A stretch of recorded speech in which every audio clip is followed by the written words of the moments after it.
Good evening and welcome to the Facilities Usage and Planning Subcommittee. This is Joyce Asak, the chair, and I just have to read the COVID. Sorry. Here we go.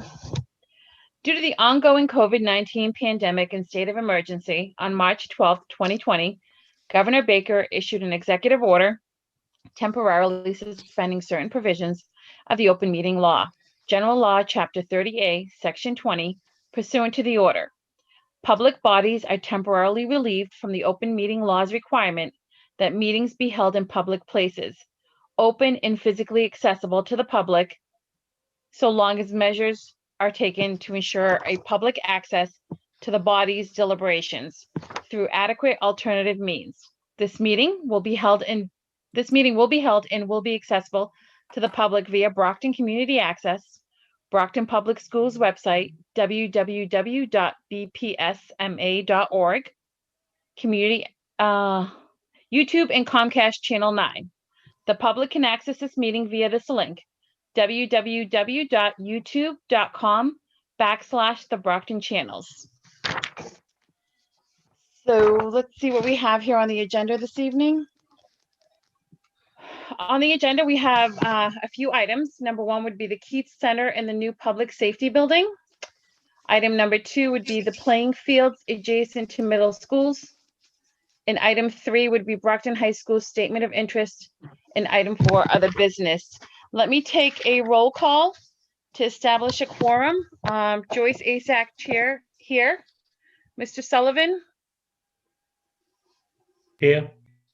Mr. DiAgostino? Here. Okay, we have a quorum.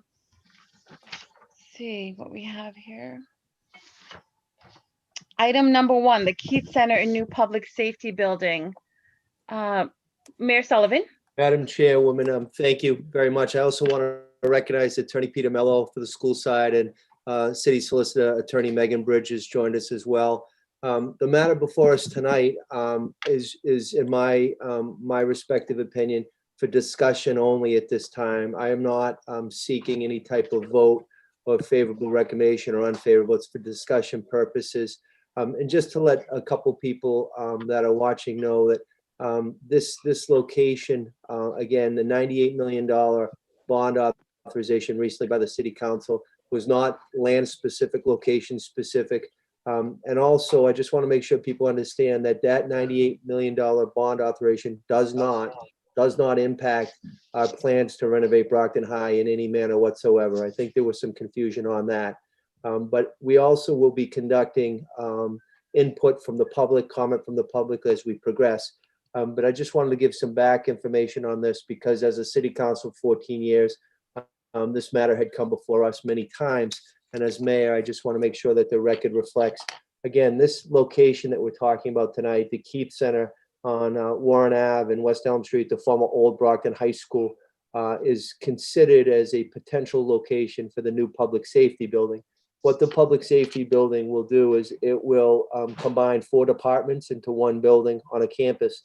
It will be the fire department, our informational technology, which is located currently at Brockton High in the core, our BEMA, which is Brockton Emergency Management, based out of currently the War Memorial, and also our police department. The fire department on Pleasant Street, as you all know, was actually wired by Thomas Edison. It's historic, but it's really not functional at this time. And our police station leaks, and it's not conducive to the year 2021 modern police endeavors. So I just wanted everybody to know that the number one thing that the superintendent, myself, and Mark D'Agostino have been talking about is we will come up with a plan relative to addressing our students, about 200 that are at the Keith Center, and our staff and teachers in terms of if this location is deemed as the appropriate one, relocation efforts will happen before a vote would be taken. I just want everybody to know that myself and Mark and Mike have had a lot of conversations. We're doing site visits this week at some of the older schools, such as the Shaw. But I also want you to know that Principal Burns, Cindy Burns, and Dr. Jim Cobbs have been invited. They've been great to join us every Monday. We have a Monday Zoom with fire and BEMA and police and law, and Dr. Cobbs and Principal Burns as well. So I just wanted everybody to kind of get a full picture of what we're talking about. I do know that this location to a lot of people is historic. I understand that.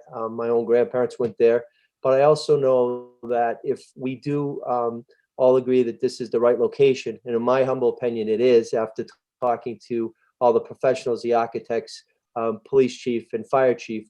One of the reasons why the fire chief had indicated to us that this was a good location is how close it is to Route 24, because there was another proposed property, the CSX property underneath the bridge. They would not be able to report to Route 24, and they have that jurisdiction to get up to the highway if there's a car accident. So again, I just want to thank Ms. Azak and her capacity. I want to thank Mr. Rodriguez and Mr. Sullivan. Oh, actually, Mr. D'Agostino is a member of it, and Tim. But I also see Cynthia and Tony and Tom and everybody else is on. So if there are any questions for me, I'm here tonight, and also Attorney Bridges and Attorney Mello. Thank you.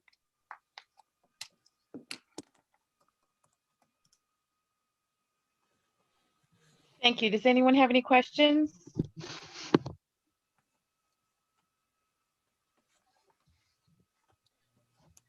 No, I mean, I haven't got a question, but I have a little statement, if I could.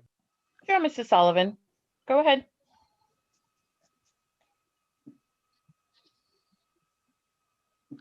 I have Mr. nothing against, Okay.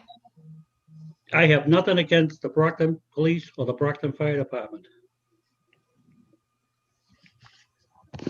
Just putting on my glasses. Oh, I think they need a new public safety center, but it should be put someplace else, such as an already closed school or in an empty school. Just as an example, the Howard School on North Main Street presently now is empty and closed, which has over 3 acres of land. Over the years, a lot of money has been spent on the Keith Center to keep that building up. We have principals, assistant principals, admin secretaries, custodians, lunch girls, and police, plus all of our students. Until 5 days ago, I knew nothing about this crazy action. We have no other place to put our students, staff, and this was kept a real good secret, and I'm just wondering why. The city can look other places, such as East Ashland Street. There's a large piece of property there, or even the Kmart on the south side. Thank you.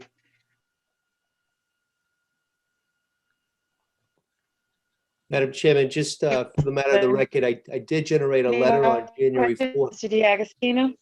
what? No, I'll let the mayor go ahead. I just want the people that are watching that are on this, as the mayor in my capacity, after the vote was taken by the city council, I generated a letter January 4th. So I apologize if Mr. Sullivan wasn't aware, but there was a letter generated relative to this. And I concur relative to other locations, but again, it goes back to geographic location and not just having police and fire, but 2 additional departments into that. So thank you. Thank you. Mr. D'Agostino, did you have a statement? No, I was just going to comment. As far as I'm concerned, I mean, obviously we need to determine where the kids are going and have a plan first before we could entertain a vote on this. But we're looking at options. As the mayor said, he and the superintendent and I are going to look at some of the facilities that we have available to see if there's a possibility to make one of those suitable. But we're going to vet this out like any other time we've moved a group of students to a different building. We've always this committee has always vetted that and made sure that the new facility would serve the students well. And I think we'll take that same approach to make sure that if we were to go forward with basically giving the building back, that certainly we would have to make sure that where the students are going is going to be is going to appropriately serve their needs. That said, I also see why the police and fire absolutely need a new facility. There's no question there. It's just a matter of, before we could ever, consider not using this building, we'd obviously have to make sure that we've got an adequate and proper facility for the students in the building to go to, for sure. So anyway, that's all. Thank you, Mr. D'Agostino. Superintendent Thomas? Yes, thank you, Ms. Azak. So, if once, like the mayor said, this goes through a public comment, and if the location is decided of the Key Center at the end, it's important for us, again, to find a location. I got to commend, those are some of our most important programs, and those programs keep students from dropping out. Those programs are there. The people that work in those programs, the principal, the assistant principal, the associate principal, and all the teachers and support staff that work over there, the job that they do with those students is amazing. And they've been doing it for several years. They were once in the Barrett Russell, and then moved over to the old high school, the Key Center. And there's a dropout prevention program there, and there's a pathways program that brings students back, so we can get them their high school diplomas. So the work they do there is incredible, and it's important to make sure that, again, before that building can be given back to the city, and we really need to make sure we find an adequate, a more modern facility for the programs that are there. Because again, these programs are, even though as we see less students in our behavior alternative school, which is something we want to see, the Champion High School, the pathway programs have been growing. And again, the work that Principal Burns does with her staff, with those students who come from very difficult situations, and they work very hard towards their high school diploma. Very bright kids who just, again, life has been difficult, and it's our job to give them that second opportunity. And this is the school that does that.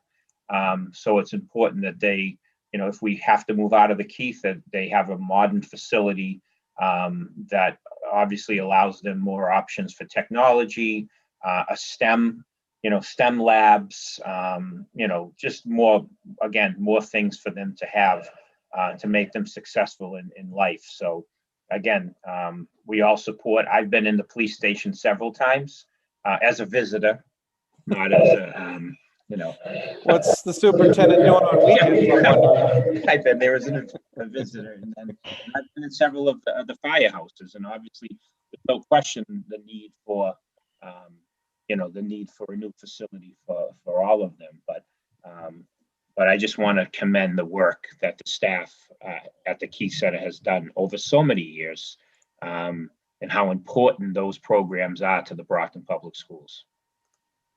Thank you. Anyone else have any comments? Mr. D'Agostino? I know I've already commented, but I just wanted to kind of piggyback, I guess, off of the superintendent, and so that these are obviously vital programs that we have to make sure that we have, and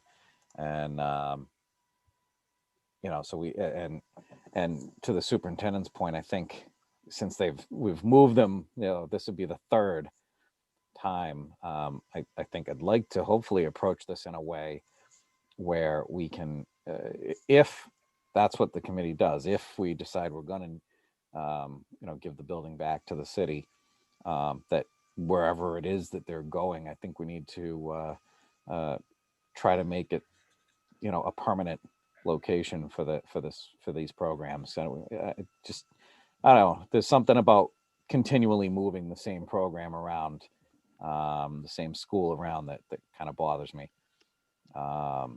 So I guess that's just my feeling on it. I mean, like I said, I haven't, I'm not for or against anything at this point. I'm just open-minded to hear all the proposals and see what's you know, what the options are. But also, I think the superintendent made another good point. If we're going to move these kids, then we need to give them an upgrade, you know, while we're doing it. Even if it's opening a rebuild an older building that's been beautifully renovated, then great, they've got an upgrade out of that. But you know, anyway, just some thoughts on the matter. Thank you, Mr. D'Agostino. I actually echo exactly what you're saying. It just, if we're gonna move them, we need to get them into a better building that's going to offer them everything that they need. Mayor Sullivan, is there a deadline that you need? I know you mentioned that there's no vote needed this evening, but is there a deadline that you need us to maybe put this back on the agenda, calendar it? Yeah, I mean, I think it would be appropriate to, you know, in my humble opinion, invite Principal Burns and not tonight for Dr. Cobbs. I don't want to throw him on under the bridge tonight, but they are actively participating in those calls that we do, the Zooms we do. In terms of a hard date, I would defer to both Attorney Mello and Attorney Bridges. I know that, you know, we need to continue to move forward in progress. You know, we will be in the near future having, unfortunately, they're going to be virtual and Zooms again for public input.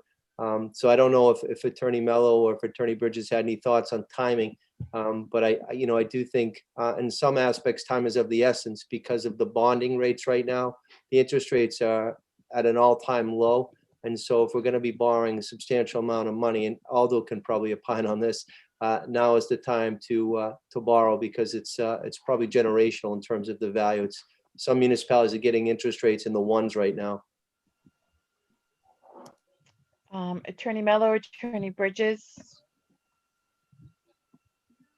Yeah, thank you, Chair Isaac and Mayor Sullivan. I'm not, well, at least with respect to the school committee's process in terms of its vote under General Laws, Chapter 40, Section 15A.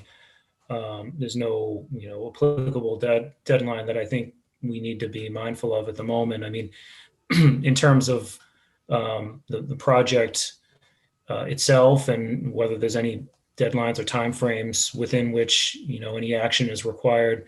I don't know. It strikes me that that's probably unlikely, but I haven't been, I guess I would defer to Megan, who's been more involved in any discussions that have occurred with respect to the proposed, you know, public safety building process. But in terms of the school committee process, I don't think, you know, to the extent nothing's happened yet, I don't think we're under any deadlines to take any formal action with respect to any of that yet.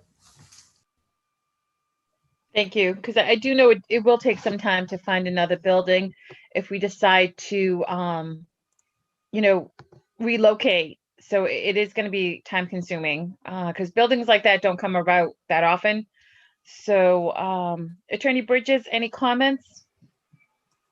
Thank you, Chairwoman. Nothing additional from me other than what you've heard from the mayor, the superintendent, Attorney Mello, and then your school committee members.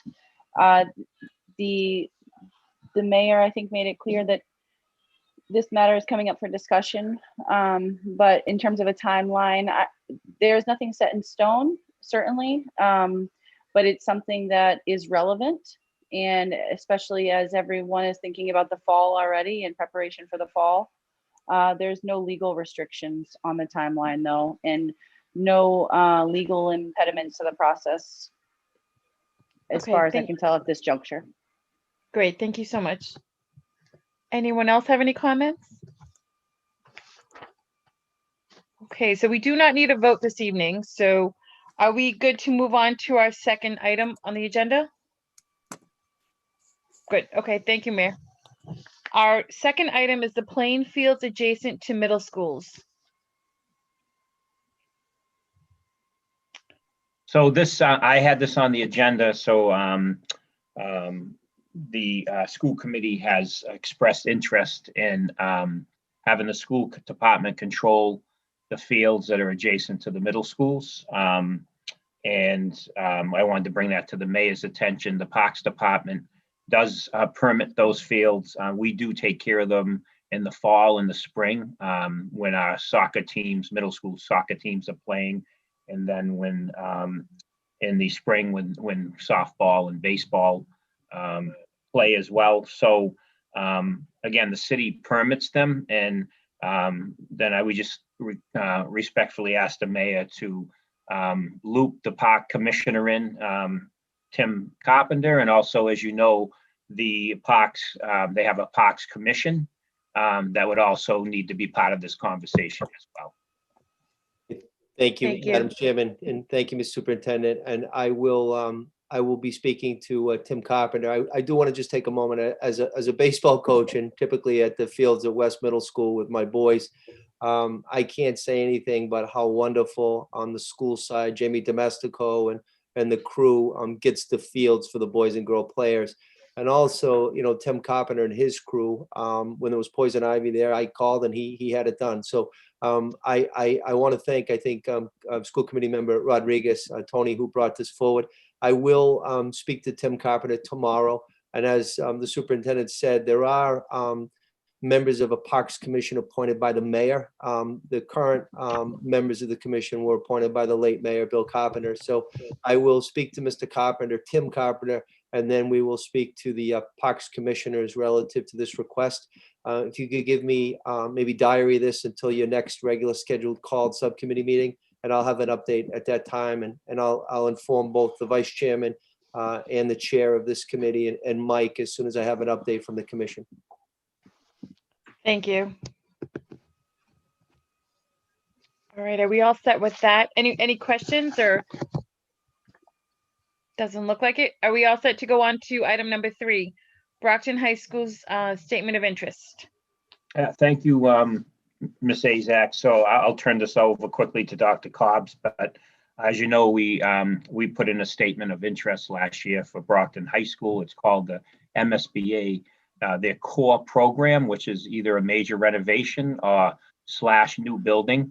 Dr. Cobb submitted that statement of interest, which was approved by the school committee for us to submit. That was also approved by the city council. Both of those certified votes had to be attached to the statement of interest. And the good news is we have moved into the next phase, which is a site visit. Dr. Cobbs and I spent probably about over an hour with the MSBA, answering a lot of questions from, we probably were on that call with about 8 people, asking a ton of questions. And again, Dr. Cobbs did a great job filling out the SOI, which is a statement of interest, which has very comprehensive and a lot of information about mechanicals, the size of the rooms. And as you know, Brockton High School opened in 1970. I think the building started in 1965. Long overdue for a major renovation or replacement, and I'll let Dr. Cobbs jump in. And we heard that probably around late spring would be the site visit. Thank you, Superintendent. So Mike pretty much kind of summed it up. So they requested additional information. The last meeting that we had was Monday, the 25th of January. And it was what they call a senior review with the MSBA team for their senior architects and engineers.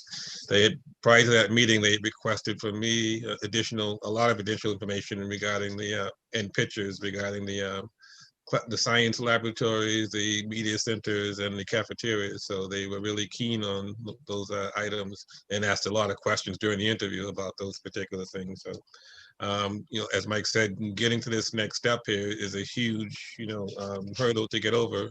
It means, I think she said that out of 55 or so SOIs submitted for core SOIs, there were 17 that were moved to the next round that we're in. So it doesn't promise that we'll be invited to participate. That's the terminology for, okay, you're in, and now we really start working on design, and they appoint at that point a project manager for us, and it really goes into designing engineering phase, which will still take some time, but this is an important step, significant step, and it's as part of the the whole concept of adding on and remodeling a high school is to build in a STEM wing, and so they seem to be keying in on that. So that's huge.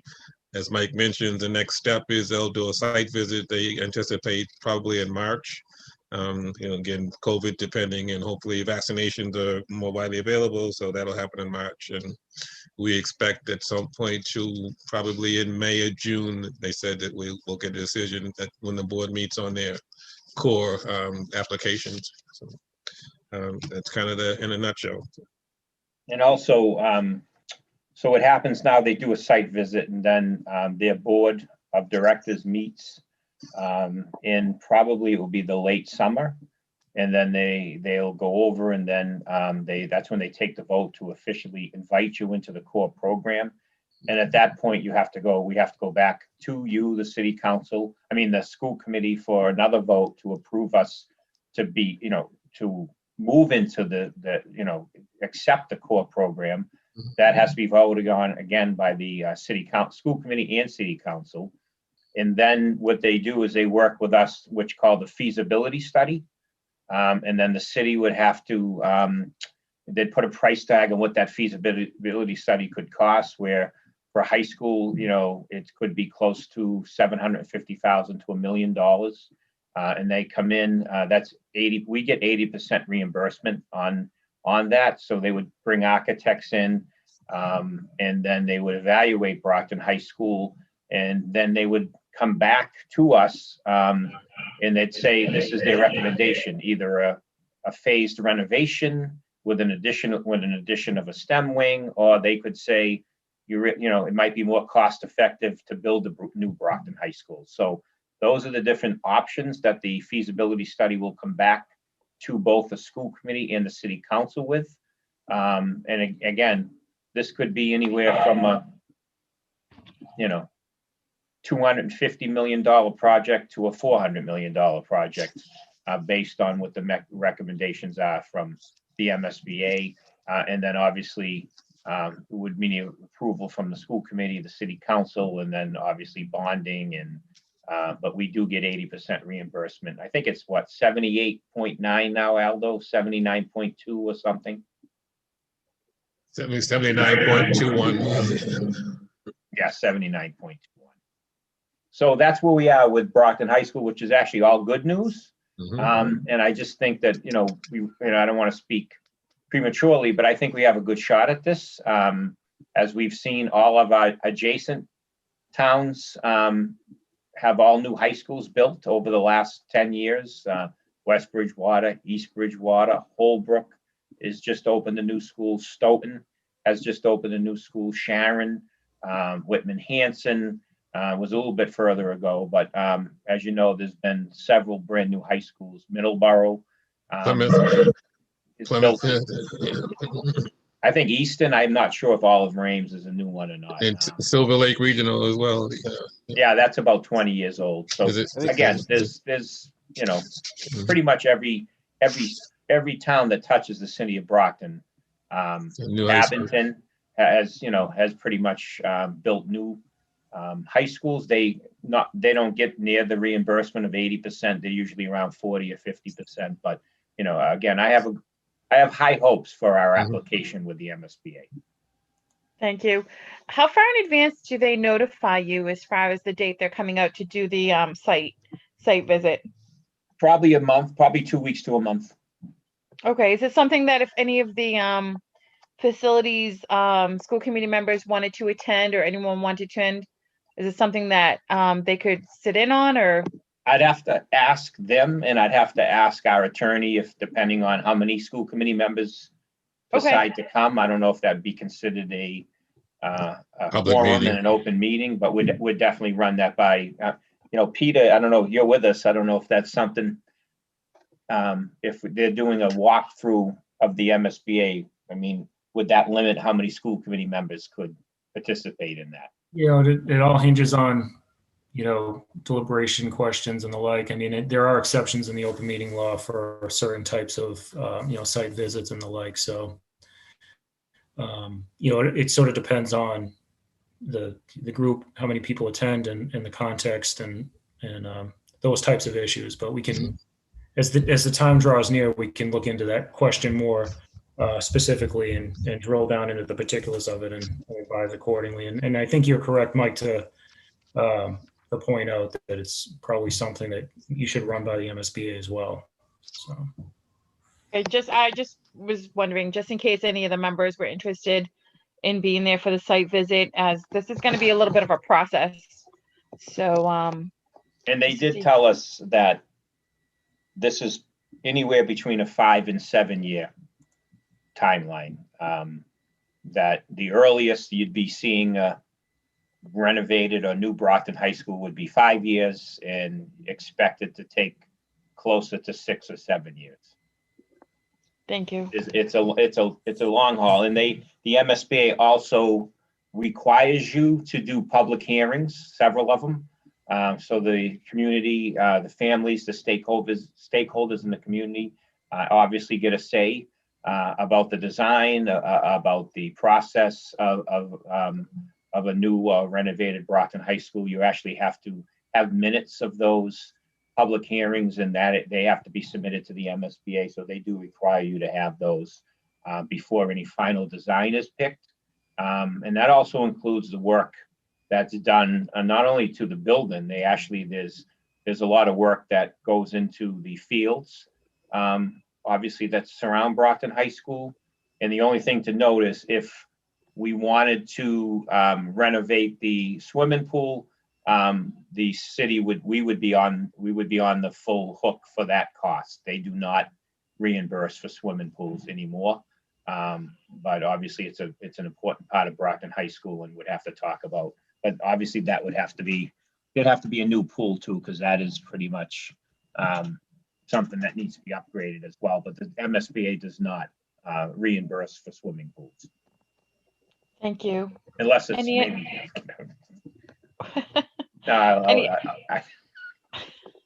Mr. Thomas. Any other questions? Mr. Sullivan. Yes, it's for Dr. Cobbs or the superintendent. Did you figure out how much it would cost to renovate Brockton High? No, Even a ballpark that's figure? no, I again, I'm just putting a guesstimate. If it's a renovation with an additional building, it could be 300 million. I don't have the expertise in the field of architecture. You're talking about, they have to do studies on, asbestos, the mechanicals, which are the major upgrades, which is electrical, the plumbing system, the heating system, the HVAC system, that all has to be taken, the size of the classroom. So that's why they come in and they do a very extensive feasibility study. And then they come back to the city and say, this is what it's going to be to renovate what you currently have.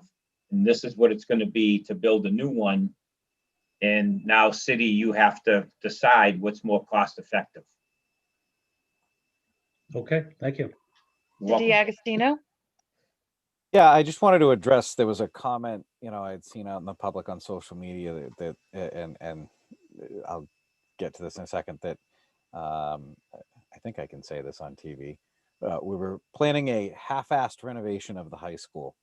So I just wanted to clarify for those who maybe are watching and didn't see back last year the last time we discussed this, when we initially applied. And the reason there hasn't been more discussion on this recently is we've been waiting for movement from the MSBA. You apply and you wait. But if I'm not mistaken, at minimum, we're talking 300 to 400 million to renovate. Yeah, let me be clear. This isn't Nothing half-assed about that. This isn't, you don't hire local carpenters and people that do carpentry and mechanical work on the side. I mean, the MSBA doesn't fund projects unless you're actually doing a major renovation, which is pretty much gutting the building.